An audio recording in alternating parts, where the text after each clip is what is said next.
I'm Kammi. I'm founder of Whole Self Wellness, and I have a healing story that turns heads. 7 years ago, I found myself trapped inside of a body with a mind of its own. My body would do one of two things. It would seize for hours on end and flail, and I had little to no control. Or the opposite, and it would fuse.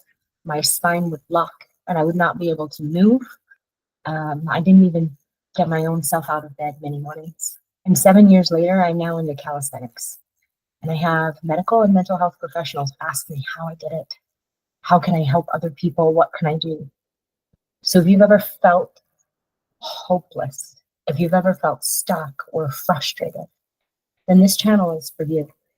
I created Whole Self Wellness. I created this channel because I want you to feel hope.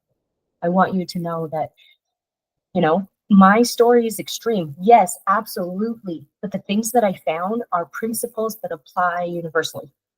And I am here to say you don't have to dig. You don't have to accept and stay where you are. You can begin moving the needle with your mental and medical health to create this well-rounded feeling of wholeness and wellness and hope and joy. And this channel is all about bringing you joy.